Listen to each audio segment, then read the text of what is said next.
محمود نذیر ہوں اور M Q M London کا یہ ڈیجیٹل پلیٹ فارم ہے، اور آپ سے گزارش ہے کہ ویڈیو کو دیکھنے کے ساتھ ہی فوراً شروع میں ہی لائک کریں اور اسے دیکھنے کے بعد شیئر بھی کریں، اور اس کے ساتھ ساتھ چینل کو سبسکرائب بھی کریں تاکہ یہ تربیتی نشست سے متعلق جو ہمارا جتنا بھی کنٹینٹ ہے یہ زیادہ سے زیادہ ان لوگوں تک پہنچ سکے جو پاکستان میں غریبوں کا امپاور کرنا چاہتے ہیں، جو پاکستان میں وڈیروں سے، جاگیرداروں سے، بیوروکریٹ سے اور بلینر سے پاکستان کی سیاست اور پاکستان کی ریاست کی جان چھڑوانا چاہتے ہیں، اور تمام اداروں کو یہ تمنا رکھتے ہیں کہ ہر ادارہ پاکستان کا، ریاست کا ہر انسٹیٹیوشن اپنے ڈومین میں رہتے ہوئے اپنے کنسٹیٹیوشن میں جو اس کا رول جو طے ہوا ہے اس کے مطابق کام کرے۔ یہ قصہ ہے ایک افریقن نیگرو کا۔ ایک لڑکا کسی طریقے سے اپنی تعلیم حاصل کر کے خاص قسم کے ماحول میں سے نکلتا ہوا کسی نہ کسی طور پہ لاء کر لیتا ہے، وکیل بن جاتا ہے، اور ساؤتھ افریقہ کے ایک شہر جوہانسبرگ میں آ جاتا ہے اور وہاں پہ اپنی وکالت شروع کرتا ہے۔ یہ وہ والا ماحول معاشرہ ہے جہاں پہ ابھی کچھ عرصہ ہی گزرا ہے کہ برطانیہ بہادر وہاں سے اپنی حکومت ختم کر کے گیا ہے، لیکن وہ جو جاتے جاتے جن لوگوں کو ساؤتھ افریقہ کی حکومت دے کر گیا ہے وہ سارے وہ ڈچ ہیں جو تقریباً 300 سال پہلے ہالینڈ سے آ کے ساؤتھ افریقہ میں آباد ہوئے تھے۔ تو وہ صرف حکمران تبدیل ہوتے ہیں لیکن رہتے حکمران گورے ہی ہیں۔ یہ گورے، یہ جو انگریز ہوتے ہیں، یہ جو ہالینڈ کے لوگ ڈچ ہوتے ہیں، یہ ڈچ جو ہیں وہ ساؤتھ افریقہ کی کل آبادی کا 7 یا 8% ہوتے ہیں، اور یہ تسلسل کے ساتھ اس کے اوپر حکومت کر رہے ہوتے ہیں۔ اور یہاں کے حالات و واقعات کچھ اس طرح کے ہیں۔ یہ 1940 سے پہلے کا وقت ہے جب یہاں پر گوروں کے لیے اور کالوں کے لیے میں آپس میں بہت زیادہ نسلی امتیاز برتا جاتا ہے۔ گورے جو ہیں وہ خود کو انسان سمجھتے ہیں لیکن کالوں کو انسان نہیں سمجھتے۔ وہ جو وہاں کے نیچر قدرتی انہیبیٹنٹس ہیں، جو شروع سے جو اس سرزمین کے جو مالک ہیں، جو ہزاروں سال سے ساؤتھ افریقہ میں رہ رہے ہیں، ان کے ساتھ جانور جیسا سلوک ہے۔ ان کے ہاسپٹل علیحدہ ہیں، ان کے ریسٹورنٹس علیحدہ ہیں، ان کی سبزیوں یا دوسری ریٹیلنگ کی خریدنے کی جو جتنی بھی دکانیں ہیں وہ بھی علیحدہ ہیں، ان کے کھیل کے میدان بھی علیحدہ ہیں، ان کی ہر چیز ہی علیحدہ ہے۔ کوئی ان کی سفر کرنے والی گاڑیاں، ٹرینیں، بسیں، یہ سب بھی علیحدہ ہیں، اور بہت انسانیت سوز سلوک ہے کالوں کے ساتھ۔ اور کالے جو ہیں وہ ایسی پوزیشن میں ہیں کہ کسی طور پہ بھی کالے جو ہیں وہ وہاں پہ ایسی پوزیشن میں ہیں کہ گورے جو ہیں دلائل مانگتے ہیں کہ ہم کس طرح تم لوگوں کو کنسیڈر کریں کہ تم انسان ہی ہو۔ وہ اس بات کو ماننے کے لیے دلائل کے ساتھ تیار نہیں ہوتے کہ یہ لوگ انسان ہیں۔ ان کو پھر اس کے ساتھ ساتھ ان کے کمپلسری ہوتا ہے کہ وہ اپنے پاس ایک اپنا شناختی پاس رکھیں، اور اس پاس کے ذریعے وہ ایک دوسرے، وہ جہاں پہ ضرورت پڑے حکومت کو وہ پوچھے تو وہ پاس اس کے پاس ہونا چاہیے، چاہے وہ دکھا سکے، تاکہ وہ دکھا سکے۔ ووٹ کا حق نہیں ہے، فنڈامنٹل رائٹس نہیں ہیں کالوں کے وہاں پر۔ یہ وہ ماحول ہے، اور پھر حکومت بڑی جابر ہے، قوانین بڑے سخت ہیں، اور یہ جتنی جو اکثریت آبادی ہے، جو کہ ساؤتھ افریقہ کی آبادی کا 85% سے زیادہ ہے، یہ بالکل ان پڑھ ہے۔ ان کو اپنا نام لکھنا نہیں آتا، ان کو دنیا میں کیا ہو رہا ہے کچھ معلوم نہیں ہے، ان کو کاروبار ریاست چلانے نہیں آتے، ان کے پاس یہ بھی اپنی انہی پرانی ریچولز میں الجھے ہوئے ہیں جو ان کے پاس پچھلی 500، 1000، 2000 سال سے ان کے قبیلوں میں چلی آ رہی تھیں۔ ماڈرن لائف، ایڈوانسمنٹ کے بارے میں یہ لوگ کچھ نہیں جانتے، اور گورنمنٹ نے بھی ان کو جان بوجھ کے پسماندہ ہی رکھا ہوا ہے تاکہ یہ صحیح طریقے سے غلام رہیں اور غلامی کرتے رہیں۔ ایسے میں یہ نوجوان جو ہے وہ جب ایک دفعہ اس کے پاس ایک کیس آتا ہے کہ ایک گوری خاتون جو ہوتی ہے وہ کورٹ میں کیس کرتی ہے کہ میرے پاس ایک کالی عورت ملازمہ تھی اور اس نے میرے کپڑے چوری کیے ہیں، میرے گارمنٹس چوری کیے ہیں۔ یہ لڑکا، یہ نوجوان اس کا کیس لڑتا ہے اس کالی عورت کا، اور دلائل سے عدالت میں ثابت کر دیتا ہے کہ اس نے چوری نہیں کی، اور جس نے یہ بیان دیا، اس نے یہ کلیم کیا ہے، جس نے کیس دائر کروائی، یہ جھوٹ بول رہی ہے۔ وہ کیس وہ کالی عورت جیت جاتی ہے اس کی وکالت کی وجہ سے۔ یہ وہاں سے نکل کر آ جاتا ہے، اس کی کچھ نہ کچھ پریکٹس چمک جاتی ہے، اس کے پاس کچھ نہ کچھ پیسے ہوتے ہیں، اس نے شادی بھی کر لی ہوتی ہے، اس کے بچے بھی ہوتے ہیں، یہ ایک مناسب سی زندگی گزار رہا ہوتا ہے۔ اتنے میں اس کو افریقن نیشنل کانگریس کا ایک کارکن، ایک ایکٹیوسٹ ملتا ہے اور اسے کہتا ہے کہ تم بڑے ذہین ہو، تمہارے میں بڑی صلاحیتیں ہیں، تم لا جانتے ہو، تو تم نا افریقن نیشنل کانگریس ایک پولیٹیکل پارٹی ہے، اس میں کالوں کے حقوق کی جدوجہد ہم کر رہے ہیں، تم اس کا حصہ بن جاؤ۔ اس نے کہا یار میں نے کیا کرنا ہے اس کا حصہ بن کے، میں نہیں اس کا حصہ بنتا۔ تو پھر وہ اس کا ایک دوست ہوتا ہے، اس کی عمر اتنی زیادہ نہیں ہوتی، وہ نوجوان ہوتا ہے، وہ رات میں کہیں سے نکل کے ایک جگہ پہ یہ سب لوگ پارٹی کر رہے ہوتے ہیں، اور پارٹی کرنے کے بعد جب وہ اپنے گھر جا رہا ہوتا ہے، راستے میں اسے پولیس روک لیتی ہے، اس سے اس کا وہ پاس مانگتی ہے، اس کے پاس وہ پاس نہیں ہوتا۔ وہ کہتا ہے اگر آپ مجھے موقع دیں تو میں گھر سے لا دیتا ہوں، میرے پاس ہے پاس، لیکن وہ اس کو موقع نہیں دیتی پولیس، اور اس کے ساتھ برا سلوک کرتی ہے اور اس کو مارتی پیٹتی ہے۔ وہ اس مارنے پیٹنے کے درمیان اس لڑکے کو، جیسن نام ہوتا ہے اس کو نا کہہ آ جاتی ہے، وہ جب وامٹ کرتا ہے تو وہ ایک پولیس آفیسر کے بوٹ کے اوپر اس کی وہ جو کہہ ہوتی ہے وہ گر جاتی ہے، جس سے وہ بہت سخت غصے میں آ جاتا ہے۔ وہ دو پولیس والے ہوتے ہیں، وہ دونوں پولیس اسٹیشن میں لے جا کے اس کو بہت زیادہ مارتے ہیں، اتنا زیادہ مارتے ہیں کہ اس کو جان سے مار دیتے ہیں۔ جب اس کو یہ واقعہ پتہ چلتا ہے تو اس کو بہت دکھ ہوتا ہے، اور وہ جا کے اس کے خلاف، ان پولیس آفیسر کے خلاف کیس کرنے کی کوشش کرتا ہے یہ نوجوان وکیل، لیکن جو جج ہوتا ہے وہ یہ بات تسلیم کرنے کے لیے تیار نہیں ہوتا کہ اس کو پولیس والوں نے جان سے مارا۔ اس نے کہا کہ وہ کہتا ہے کہ نہیں، اس کی تو طبعی موت ہوئی تھی، اور یہ ڈکلیئر ہو گیا ہے یہ قانونی طور پہ کہ وہ اپنی طبعی موت مرا ہے، اس کو کسی نے ٹارچر کر کے نہیں مارا۔ یہ ایک اتنا بڑا ظلم ہوتا ہے کہ اس لڑکے کی لائف چینج ہو جاتی ہے یہاں پر آ کے۔ وہ یہ کہتا ہے کہ کالے بہت بری حالت میں زندگی گزار رہے ہیں، پوری دنیا میں چینج آ گیا ہے، پوری دنیا میں نسلی امتیاز ختم ہو گیا ہے، پوری دنیا میں اب وہ بات نہیں رہی کالے کی گورے پر اور گورے کی کالے کے اوپر کوئی فوقیت نہیں ہے، سب انسان ہیں، سب برابر ہیں، سب کے ایک جیسے حقوق ہیں۔ لیکن یہ کہاں پہ رہتے ہیں؟ یہ کون سا جہنم ہے ساؤتھ افریقہ جہاں پہ کالے کو ووٹ کا حق نہیں ہے، جہاں پہ اس کے حقوق وہ ایکول نہیں ہے گورے کے، اور اس کو علیحدہ سے اپنا ایک پاس رکھنا پڑتا ہے، اس کے لیے علیحدہ سے قوانین ہیں، اس کے لیے سکولز نہیں ہیں، اس کے لیے ایجوکیشن نہیں ہے، اس کے لیے ہیلتھ نہیں ہے، اس کے ساتھ انسانیت سوچ سلوک کیا جاتا ہے۔ کسی بھی گھوڑا گاڑی میں بیٹھے تو گورا گوری ہوتے ہیں، اور اس کو کھینچنے کے لیے گھوڑے کی بجائے آگے ایک کالا کھڑا ہوا ہوتا ہے، جو کہ ایک جانور کی طرح ان کو گھوڑے کی طرح کھینچ کے ان کو سفر پورا کرواتا ہے، اور ان کے ساتھ کوئی انسانوں والا سلوک نہیں ہے۔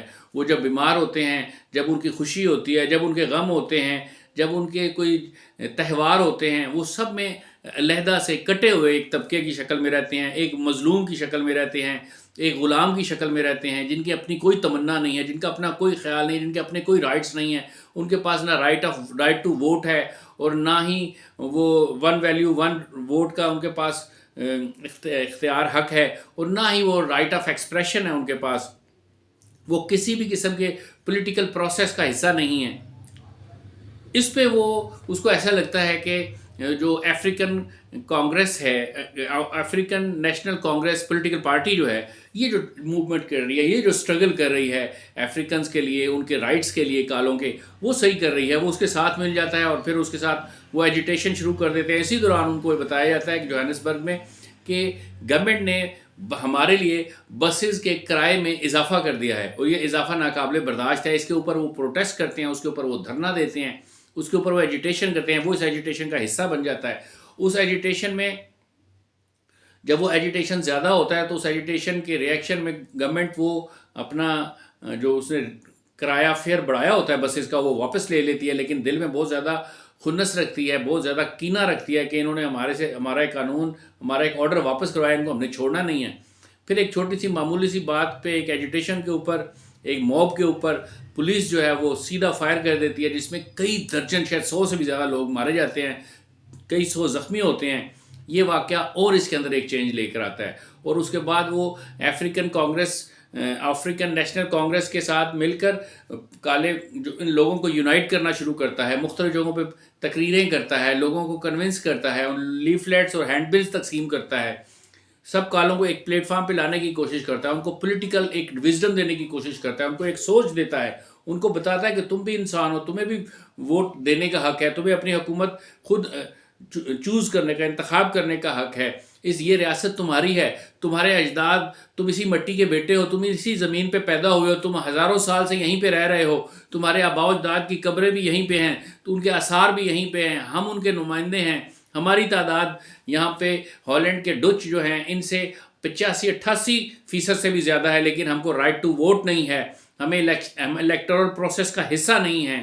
جب تک ہم یہ نہیں ہوں گے، ہمارے پاس ایجوکیشن نہیں ہوگی، ہمیں ایکول رائٹس نہیں ملیں گے، ہمارے فنڈامنٹل رائٹس نہیں ہوں گے، ہمیں سکھ نہیں ملے گا، ہمیں ہیلتھ کیئر کی جو فیسلٹیز ہیں ہیلتھ کی وہ ہمیں دستیاب نہیں ہوں گی، ہم دنیا میں ہونے والی ایڈوانسمنٹ میں دنیا سے بہت زیادہ پیچھے رہ چکے ہیں، ہم آگے نہیں آ سکیں گے، اور ہمیں خوفزدہ ہو کے ان کے ساتھ نہیں چلنا چاہیے، ہمیں اس خوف میں سے باہر آنا چاہیے۔ ڈیموکریسی ہمارے لیے امپورٹنٹ نہیں ہے، کیپٹلزم ہمارے لیے امپورٹنٹ نہیں ہے، سوشلزم ہمارے لیے امپورٹنٹ نہیں ہے، امپورٹنٹ ہے تو یہ ہے کہ ہمیں ہمارے ایکول رائٹس ملیں، ہم غلام نہیں ہیں، ہم انسان ہیں، ہم کالے ہیں یا گورے ہیں، سب ایک جیسے حقوق رکھتے ہیں، سب ایک جیسے، ہم جب پھول کو سونگھتے ہیں تو اس سے ہمیں بھی خوشبو آتی ہے، گورے کو بھی خوشبو آتی ہے، جس طرح گورے کو بھوک لگتی ہے ہمیں بھی بھوک لگتی ہے، جس طرح وہ بیمار ہوتا ہے ہم بھی بیمار ہوتے ہیں، جس طرح وہ خواب دیکھتے ہیں ہم بھی خواب دیکھتے ہیں، جس طرح ان کو غم لگتے ہیں اس طرح ہمیں بھی غمزدہ کر دیتے ہیں،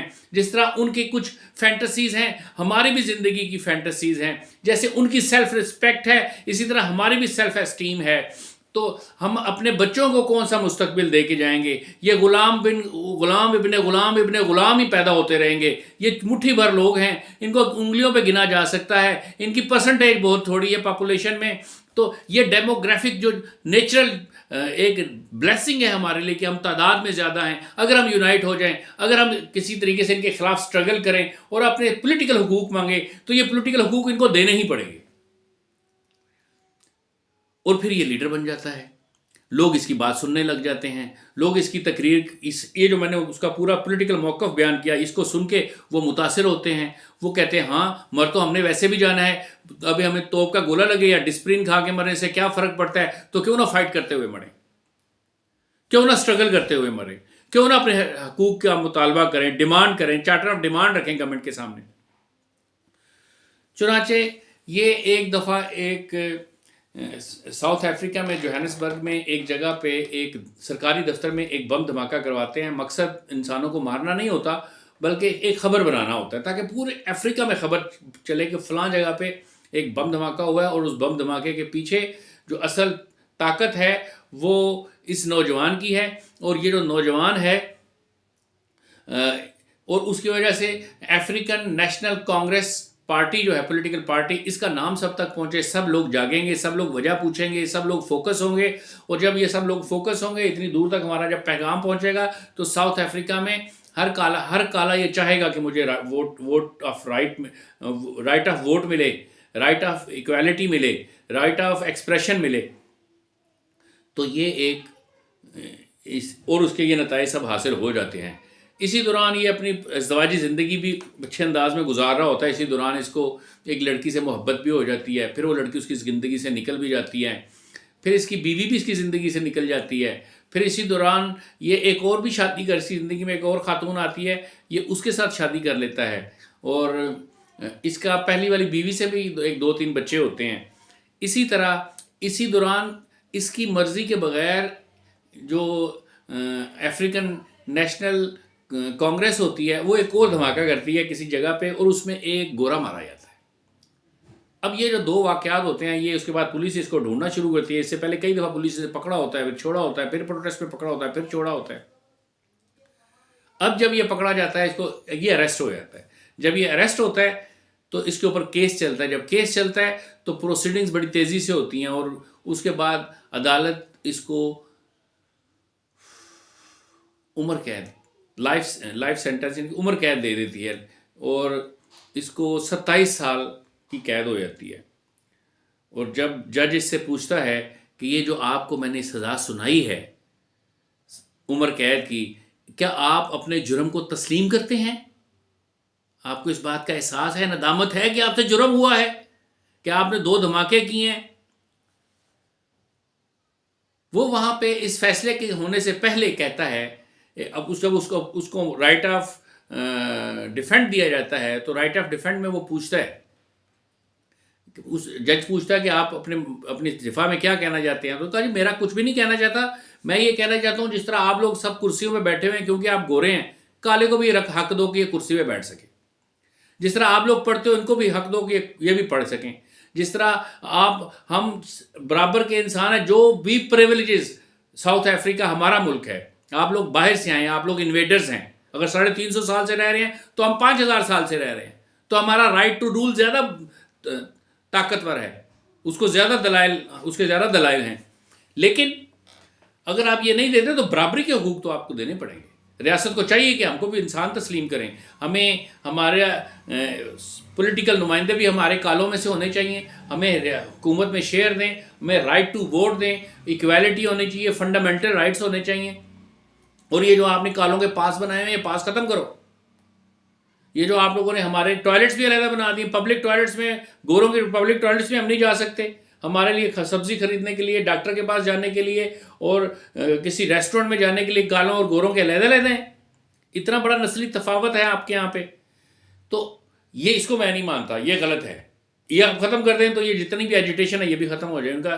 اس کے اوپر وہ اس کی کسی بات کے اوپر عدالت کان نہیں دھرتی، اور جب اس کو سزا دیتی ہے اور پوچھتی ہے کہ آپ کو جو سزا ہوئی ہے عمر قید کی تو اس کے اوپر کیا آپ گلٹی ہیں، آپ اپنے جرم کو تسلیم کرتے ہیں، تو اس پہ وہ ایک تاریخی جواب دیتا ہے، اور وہ تاریخی جواب یہ دیتا ہے کہ اس پہ میں نے تو کوئی جرم کیا ہی نہیں ہے کہ جس پہ میں گلٹی ہوں، جرم تو ریاست کر رہی ہے ساؤتھ افریقہ کی، جرم تو یہ ڈچ کر رہے ہیں، تو اس جرم کا، اس کا اقبال جرم جو ہے وہ گلٹی تو ریاست کو، اسٹیٹ کو فیل کرنا چاہیے، تو گلٹی تو ریاست ہے، اس کو تسلیم کرنا چاہیے کہ میں نے جرم کیا ہے، میں نے تو کوئی جرم ہی نہیں کیا۔ یہ وہ تاریخی جملہ کہتا ہے اس وقت۔ اور یہ شخص کون ہے؟ یہ شخص ہے نیلسن مینڈیلا۔ نیلسن مینڈیلا وہ شخص جس نے معلوم تاریخ میں، جدید تاریخ میں سب سے طویل ترین سیاسی قید کاٹی ہے، اور دنیا کی بھیانک ترین جیل میں کاٹی ہے، جسے ہم روبن آئیلینڈ جیل کہتے ہیں۔ یہ کیپ ٹاؤن کے سے 7 کلومیٹر دور ایک جزیرہ ہے جہاں پہ یہ جیل ہے۔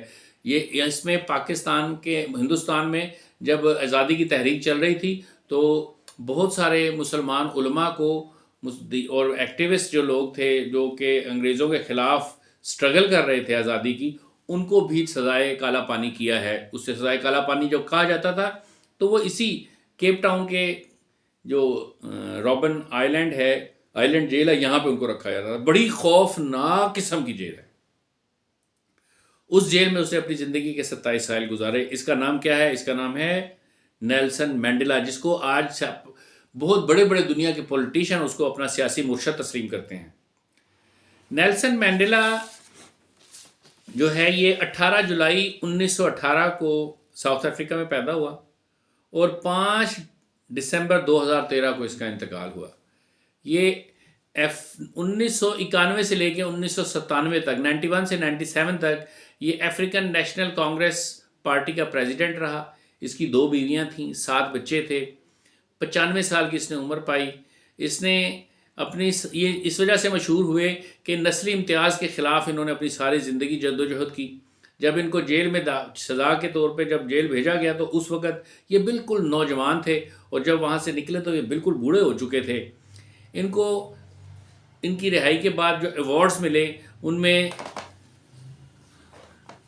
سخاروف پرائز 1988 یہ ایک ملا، پھر اس کے علاوہ انڈیا نے، بھارت نے ان کو بھارت رتنا ایوارڈ 1990 میں دیا۔ پاکستان نے 1992 میں نشان پاکستان کا بہت بڑا ایک اعزاز تھا، اس سے نوازا، اور 1993 میں ان کو نوبل پیس پرائز ملا۔ اس کے علاوہ لینن پیس پرائز 1990 میں ملا، اور پریزیڈینشل میڈل آف فریڈم ان کو 2002 میں ملا۔ اس کے علاوہ اور بہت سارے اور بھی ان کو ایوارڈز ملے، میڈلز ملے۔ ان کا جو نک نیم ہے وہ میڈیبا اور ڈیلی بونگا تھا۔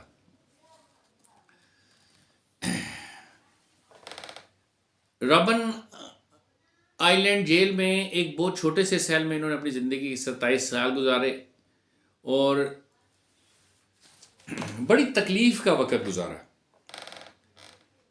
نیلسن مینڈیلا نے ایک بڑی مشہور ایک کتاب اس نے لکھی، جس کتاب کا نام ہے a long walk to freedom. یہ اس کے آتھر یہ خود ہیں، یہ جو ان کی کتاب ہے a long walk to freedom, اس کے اوپر بعد میں ایک فلم بھی بنا دی ہالی ووڈ نے، اور بڑی شاہکار فلم ہے وہ، اور اس فلم کا نام ہے، اس کا نام بھی یہی ہے، a long walk to a long walk to freedom. اس مووی میں یہ ڈائریکٹ کی ہے جسٹن چیڈوک نے، اور یہ بڑی خوبصورت انہوں نے اس کی زندگی کے اوپر فلم بنائی ہے، لیکن جو اس کے اندر جو پلیئرز ہیں، جو آرٹسٹ ہیں، جو ایکٹرز ہیں، وہ کوئی زیادہ مشہور لوگ نہیں ہیں۔ اس کے علاوہ ایک اور مووی ہے جو کہ کلنٹ ایسٹ ووڈ جیسے بڑے نامی گرامی آدمی نے ڈائریکٹ کی تھی، اس کا نام ہے انوکٹس۔ یہ 2009 میں بنی، اور اس کا جو بجٹ تھا وہ تقریباً $60 ملین تھا، اور جس نے باکس آفس پہ جو بزنس کیا وہ 122.2 ملین کا تھا۔ اور اس فلم میں جو مشہور سٹار تھے وہ مورگن فریمین جیسا بڑا آدمی تھا، اور ساتھ میں میٹ ڈیمن تھا۔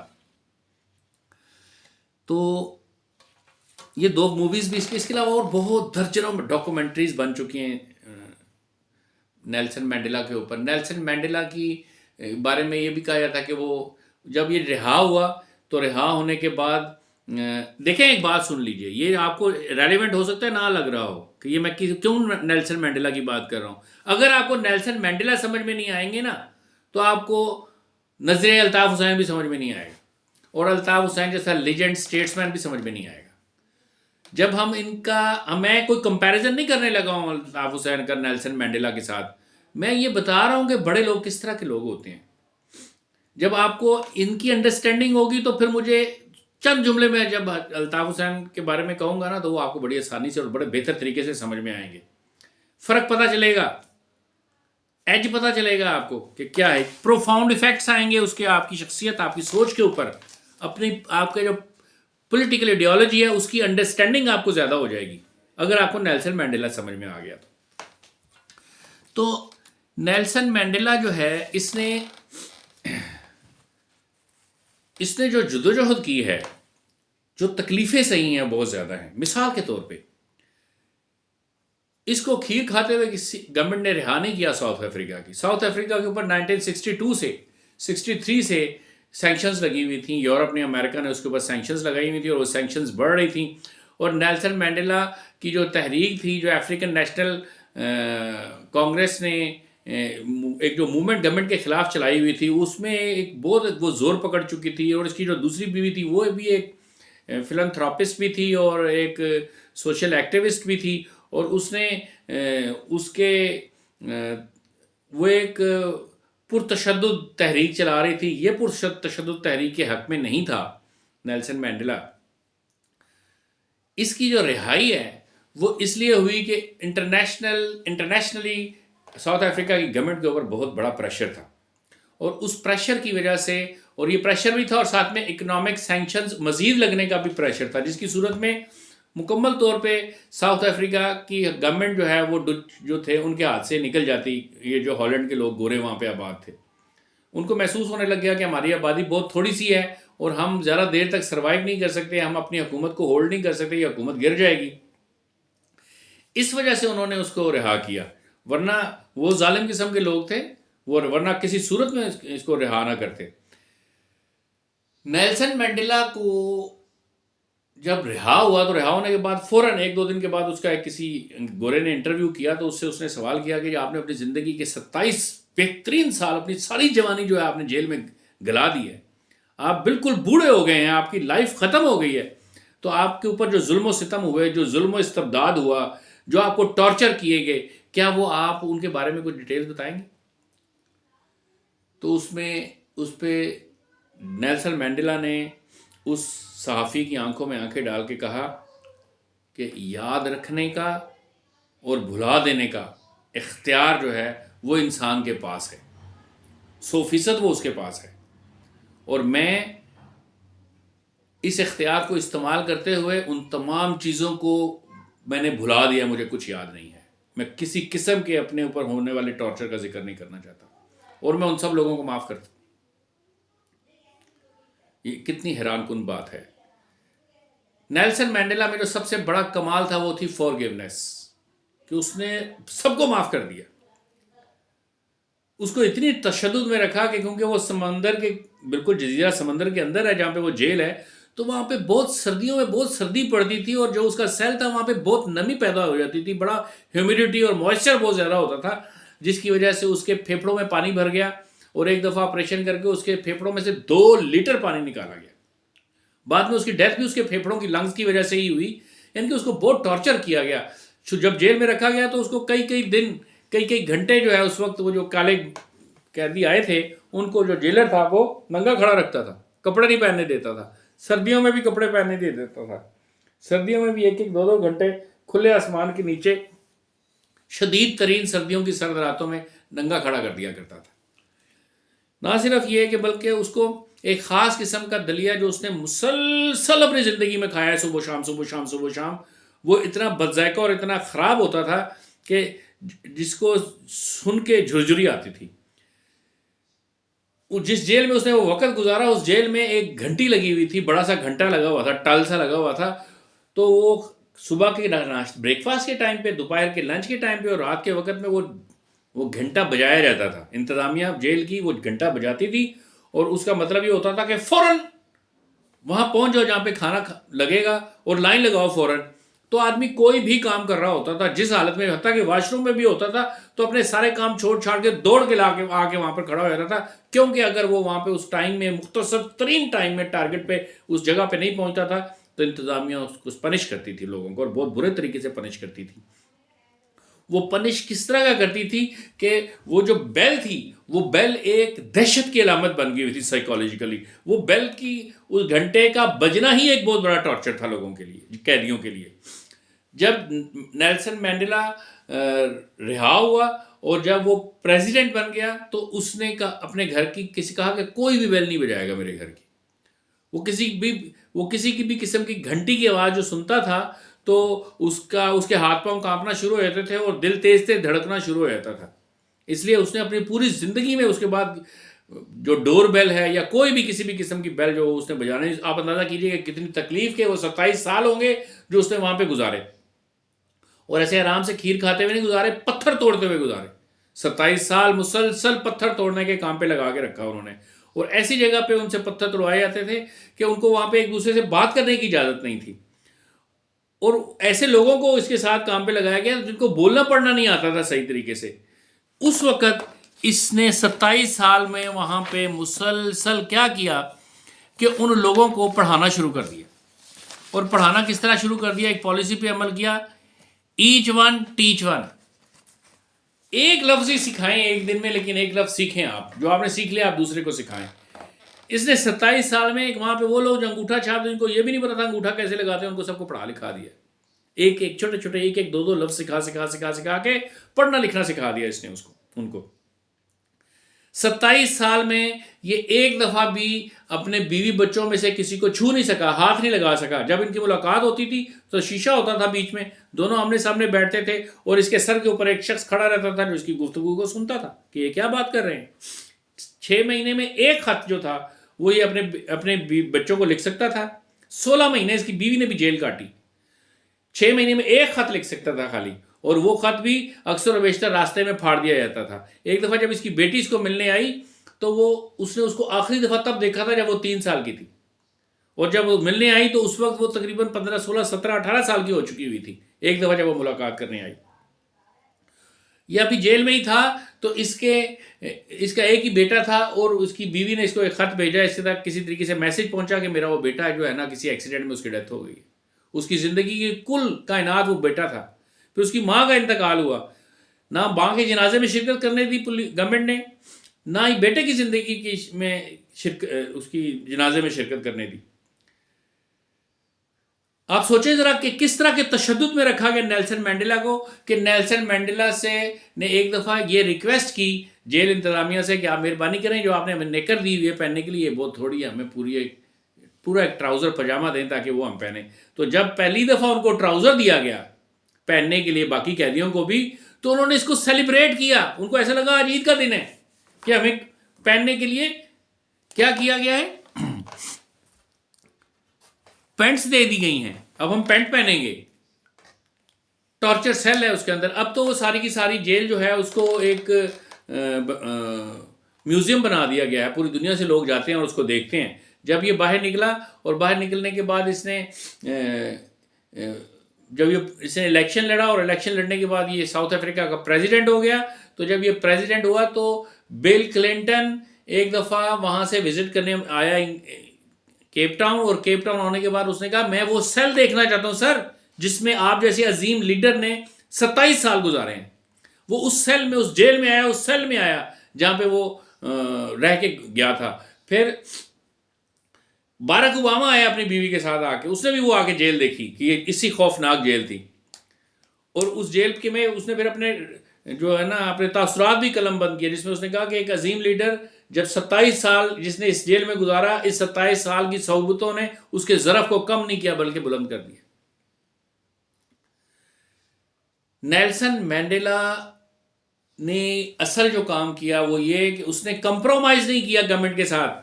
جب بہت زیادہ ٹرموائل ہوا، بہت زیادہ ایجیٹیشن ہوئی ساؤتھ افریقہ میں اور حکومت کے کنٹرول سے وہ باہر ہونا کے قریب ہو گئی، تو اس نے کہا کہ آپ کسی طریقے سے نا اس کو بند کروا دیجئے. آپ کہیں کہ یہ جتنا بھی آپ پرتشدد مظاہرے کر رہے ہیں ان سے آپ رک جائیں. آپ کے کہنے پہ یہ رک جائیں گے کیونکہ آپ لیڈر ہیں ان کے سب سے بڑے. تو انہوں نے کہا میں نہیں کہوں گا. میں جب ان کو یہ کہوں گا کہ ان کو یہ نہ آپ یہ مظاہرے نہ کرو تو اس کے بعد آپ پھر ان کے اوپر ظلم و تشدد کریں گے نئی حکومت بنانے کے بعد. تو بہت پریشر دینے کے باوجود بھی وہ نہیں مانا. ایون کہ پھر ساؤتھ افریقہ کا جو پریزیڈنٹ ہے وہ جیل میں آگے اس سے ملا اور اس نے آگے ریکویسٹ کی کہ آپ نہ مان جائیں اور ان کو کہیں. اس نے کہا میں نہیں مانتا، آپ نے جو کرنا ہے وہ آپ کر لو. ایجنسیز کے لوگوں نے بڑا پریشر ڈالا ان کے اوپر، جیسے کہ پاکستان میں ڈالا جاتا ہے. جیسے کہ جس پریشر کے سامنے ہمارے نام نہاد جو لیڈر ہیں مصطفیٰ کمال جیسے اور مقبول صدیقی جیسے اور فاروق ستار جیسے، یہ پیشاب کی جھاگ کی طرح بیٹھ جاتے ہیں. نیلسن مینڈیلا کے تو ناخن جیسے بھی نہیں ہیں یہ لوگ. تو اس نے انکار کر دیا. ایٹ دی اینڈ انہیں اپنی حکومت بچانے کے لیے نیلسن مینڈیلا کو رہا کرنا پڑا 27 سال کے بعد. جب وہ رہا ہوا اور جب وہ باہر آیا تو اس نے اس کے بعد جو کارنامے سر انجام دیے وہ بھی دیکھنے سے تعلق رکھتے ہیں. سیل کی ایک بات بتاؤں، سیل میں ایک اور کمال کام یہ ہوا کہ ان 27 سالوں میں نیلسن مینڈیلا نے تسلسل کے ساتھ کتابیں پڑھی. نیلسن مینڈیلا نے دنیا بھر کے بڑے بڑے لوگوں کی بایوگرافیز اور آٹو بایوگرافیز پڑھی اور ان سے سیکھا اور مسلسل سیکھتا رہا. جو زیادہ کتابیں پڑھتے ہیں نا اس کو آپ شکست نہیں دے سکتے. زیادہ کتابیں پڑھنے والوں کو وہی شکست دے سکتا ہے جس نے اس سے زیادہ کتابیں پڑھی ہوئی ہوں.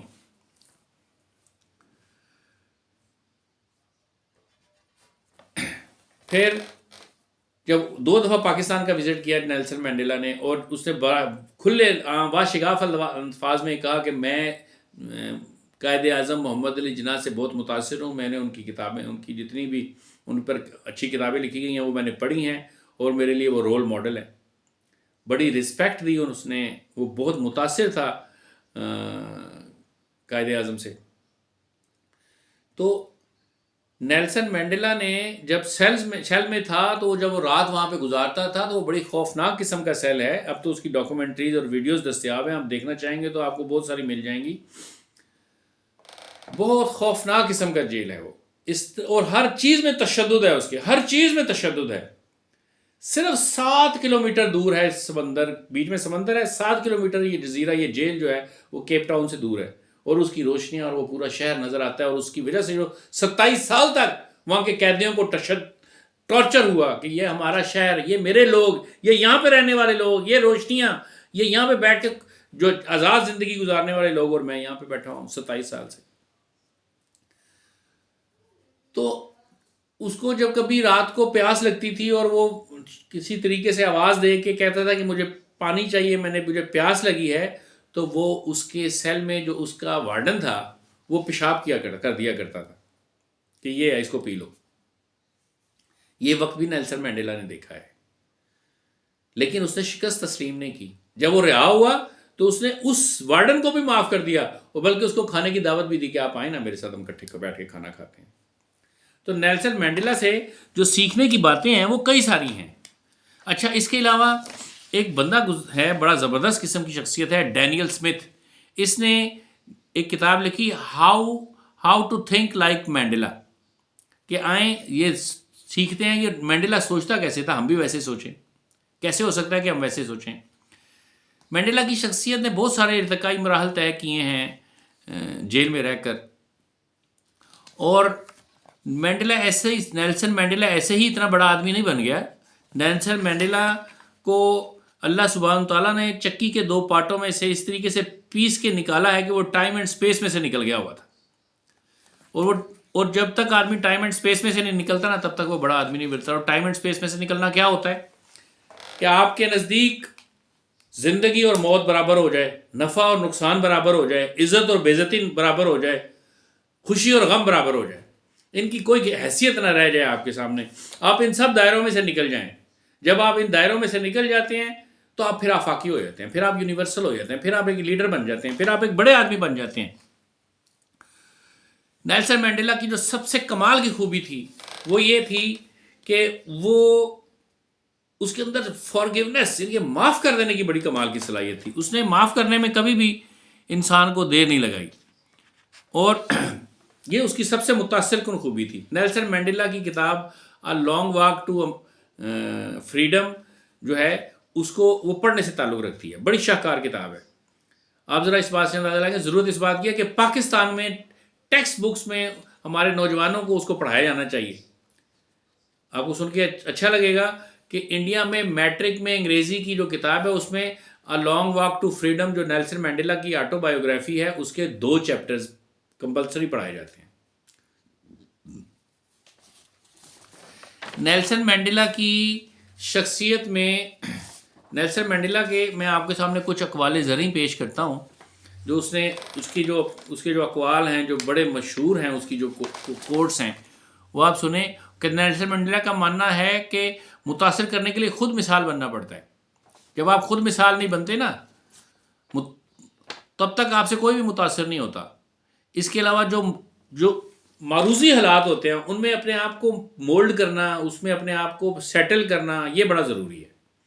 یعنی کہ اڈیپٹیبلٹی ہونی بہت ضروری ہے اس کے مطابق. نیلسن مینڈیلا کا کہنا ہے کسی بھی لیڈر کی جو سب سے بڑی طاقت ہے وہ نوجوان ہیں. لیڈر کو نوجوانوں پر ٹرسٹ کرنا چاہیے اور اسے نوجوانوں کے لیے ٹرسٹ وردی یعنی معتبر بننا چاہیے.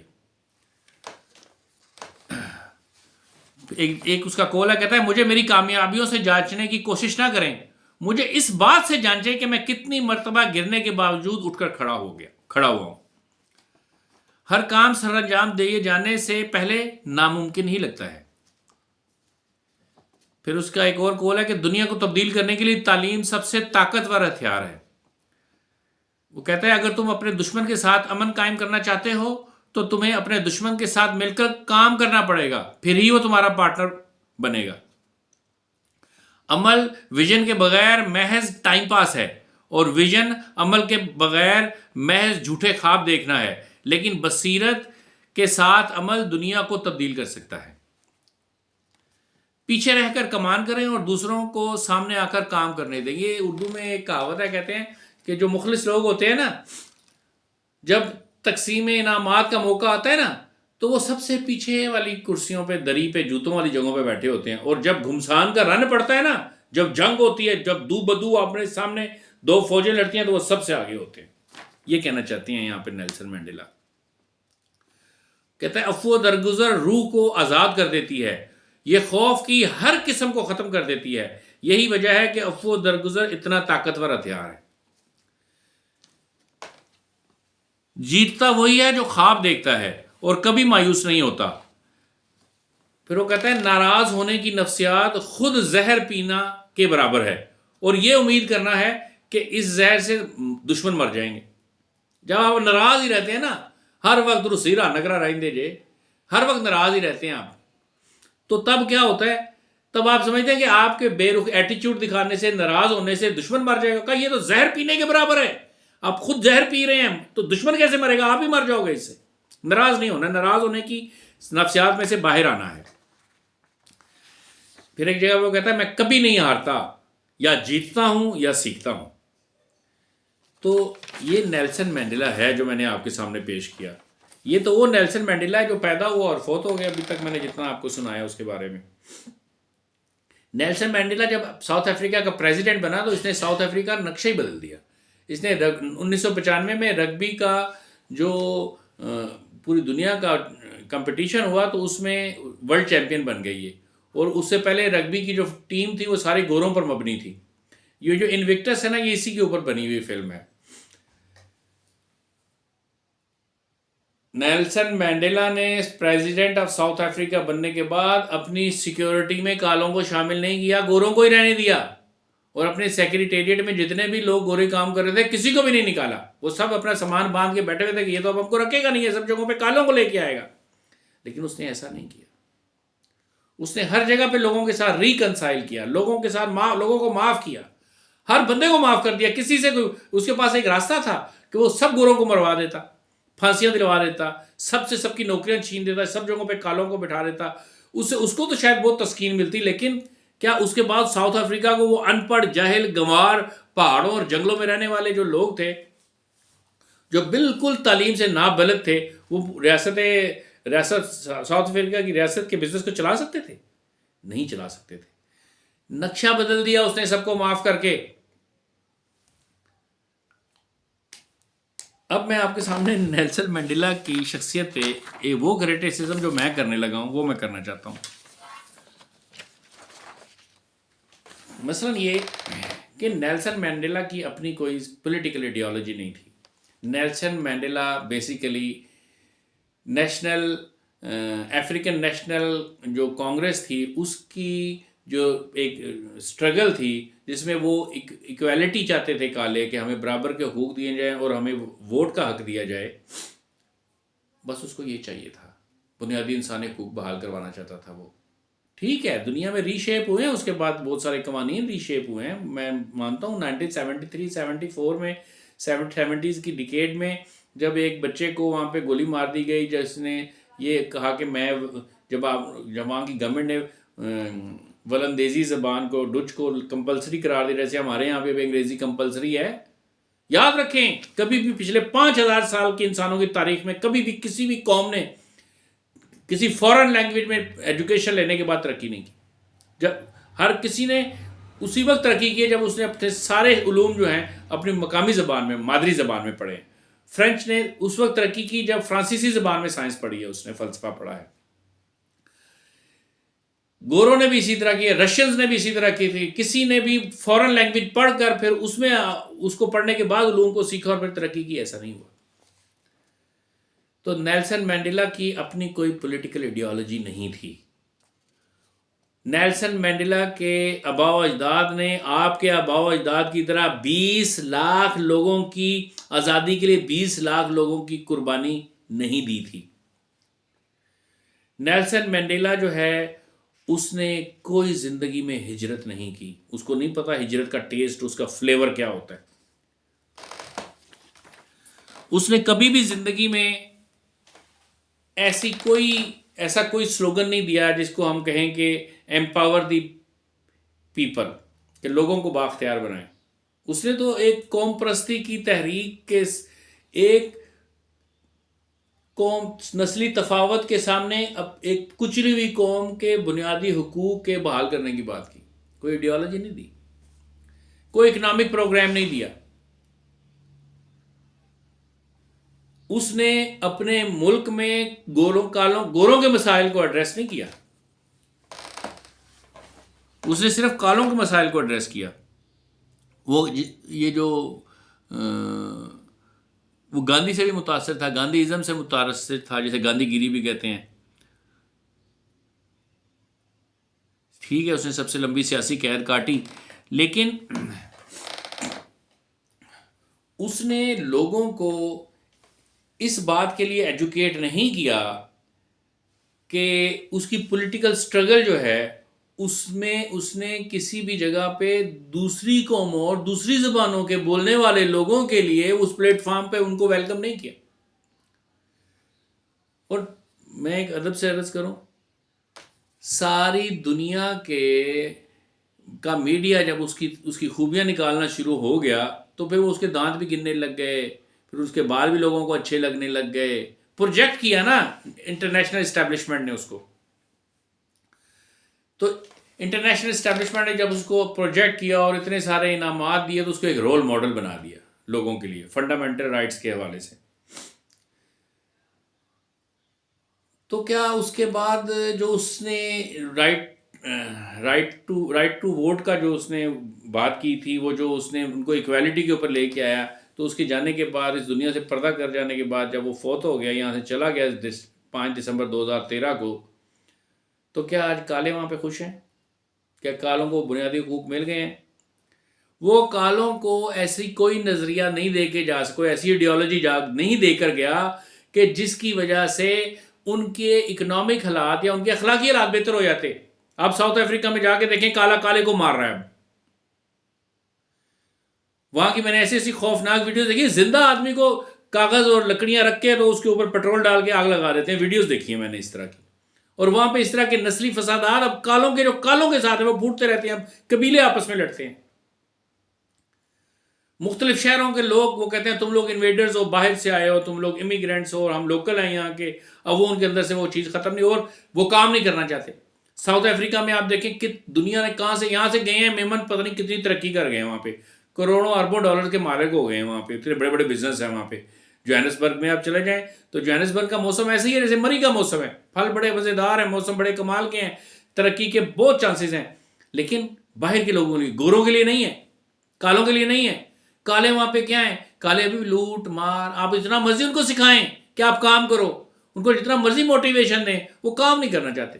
وہ چوری کر کے، ڈاکہ مار کے، چھینا جپٹی کر کے. جوہانسبرگ میں، گوٹن میں، ادھر ادھر آپ جہاں پہ مرضی چلے جائیں، صبح دن شروع ہوتا ہے، صبح جلدی دن شروع ہوتا ہے، اور عصر کی اذان سے پہلے پہلے سب لوگ اپنے اپنے گھروں میں گھس جاتے ہیں. اور گھروں کے دروازے ایسے ہی ہیں جیسے، اور ان کے سلاخیں اور لوہے کے گیٹ، ایک ایک دروازے، ایک ایک چوکاٹ میں 2 2 3 3 دروازے لگے ہوئے ہیں لوہے کے. گھروں لوگ اپنے آپ کو سیف محسوس نہیں کرتے. اور جس طرح کی وہ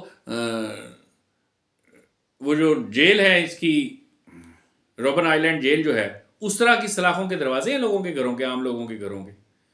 کیوں؟ گورے لوٹ لیتے ہیں، گورے سٹیپ کرتے ہیں، چھین لیتے ہیں چیزیں، بندے مار دیتے ہیں. کوئی ٹینشن نہیں، کوئی پوچھنے والا نہیں ہے وہاں پہ، کوئی لا قانونیت ہے وہاں پہ. گورے کا راج، کالے کا راج ہے. کالے لوٹ لیتے ہیں وہاں پہ. ان کو آتا ہی نہیں ہے محنت کر کے کوئی کام کرنا، محنت کرنا ہی نہیں چاہتے وہ لوگ. تو وہ جو چینج نیلسن مینڈیلا کے نام کے اوپر اتنا بڑا کریڈٹ ہے نا، ساؤتھ افریقہ کی حالت تو آپ جا کر دیکھیں، وہاں پہ بہت ترقی ہو گئی. کیا کالے نے ترقی کی ہے؟ کالا تو وہیں کھڑا ہے. کون سے لیڈر ہیں آپ؟ کیا سکھایا آپ نے اپنی قوم کو؟ آپ ان کو کوئی ایتھکس تو سکھا. اس کا مطلب کیا؟ اس بیچارے کا قصور نہیں ہے نیلسن مینڈیلا کا. نیلسن مینڈیلا اتنا بڑا لیڈر تھا ہی نہیں. نیلسن مینڈیلا کا اتنا بڑا ویژن تھا ہی نہیں. لیکن جو انٹرنیشنل اسٹیبلشمنٹ تھی اس کا، وہ کچھ تو خفت میں چڑھنا چاہتی تھی. کیوں؟ کیونکہ یہ بات اب سامنے آ گئی ہے کہ نیلسن مینڈیلا کو اریسٹ کروانے میں CIA کا ہاتھ تھا. اس کے اوپر اب آرام سے نیٹ پہ آپ کو ڈاکومنٹس مل جائیں گے کہ اس کا ہاتھ تھا، اس نے اس کو اریسٹ کروایا تھا. اس کی نظر تھی اس کے اوپر مسلسل. وہ یہ نہیں چاہتے تھے کہ یہ باہر نکل کر کوئی بڑا کام کرے. نیلسن مینڈیلا اگر جیل نہ جاتا تو پھر شاید وہ کوئی بڑا کام کر جاتا اس قوم کے لیے. اس کو تو 27 سال اپنی قوم سے دور رکھا گیا. تو جب 27 سال اس کی کوئی کنیکٹیویٹی نہیں تھی اپنی قوم کے ساتھ، تو وہ اس کو ایجوکیٹ کس چیز کا کر پاتا وہ؟ اب انہوں نے کہا اس کی تعریفیں کرو، اس کا دماغ بند ہو جائے، اور دنیا کی بھی تعریفیں کرو کہ اس نے بہت بڑا کام کر دیا، بہت بڑا کام کر دیا، بہت کر. ایک تو کمپنسیٹ ہو جائے گا، دوسرا کوئی اور ریولوشنری تحریک، کوئی اور جو ہے وہ بنیادی حقوق مانگنے والی تحریک، کوئی ایسی چیز سامنے نہیں آئے گی. اور یہ ہمیشہ ہمیشہ کے لیے کسی طریقے سے بظاہر کاغذوں میں گورے اور کالے کا جو آپس میں نفرت ہے. کیا یہ امریکہ میں نہیں ہے؟ کیا امریکہ میں نسل پرستی نہیں ہے؟ کیا وہاں پہ گورے اور کالے کو، اور کالا گورے کو سے نفرت نہیں کرتا، انسیکیور فیل نہیں کرتا؟ بہت برے حالات ہیں وہاں پہ بھی. گوروں کی ایجوکیشن میں ابھی ٹائم لگے گا، ان کو اوپر آنے میں صدیاں بھی لگیں گی، ان کی اخلاقی تربیت ہونے میں بہت وقت لگے گا. ابھی کوئی ہے ہی نہیں ان کے پاس لیڈرشپ کا بحران تو ان کے پاس ہمیشہ سے رہا ہے. تو جس طرح سے میڈیا نے اس کو اتنا بڑا بندہ بنا کے دکھایا، اتنا بڑا بندہ نیلسن مینڈیلا نہیں تھا. اگر ہوتا تو اس کی قوم کی عادت آج مختلف ہوتی. اور نیلسن مینڈیلا نے 27 سال وہاں گزار لیے نا. وہ کبھی ادھر پپری جیل میں ہوتا نا، یا اگر اس نے کبھی فیصل آباد کی جیل دیکھی ہوتی، یا اس نے کیا کہتے ہیں اٹک جیل دیکھی ہوتی، یا وہ اڈیالے میں آگے رہا ہوتا نا 4 سال، تو اس کی چیخیں نکل جاتی. اس کو پتہ چلتا کہ جیل ہوتی کیا ہے. اس زمانے میں جب وہ جیل میں 27 سال اس نے گزارے، ٹوائلٹس بڑے بہترین تھے. یہاں پہ تو ٹوائلٹس ہی نہیں ہوتے. یہاں پہ تو ٹوائلٹس جو اندر قیدی اور حوالاتی ہوتے ہیں وہ چندہ کرتے ہیں، اور چندہ کر کے آپس میں پیسے اکٹھے کر کے وہاں پہ ڈرین کا نظام بناتے ہیں اور وہاں پہ ٹوائلٹس بناتے ہیں. ورنہ 70 80 50 100 120 30 لوگوں کے لیے 2 3 ٹوائلٹس ہوتے ہیں، وہ بڑے بھیانک ہوتے ہیں. اس نے وہاں پہ بہت ٹارچر دیکھا ہوگا، بہت کچھ دیکھا ہوگا، لیکن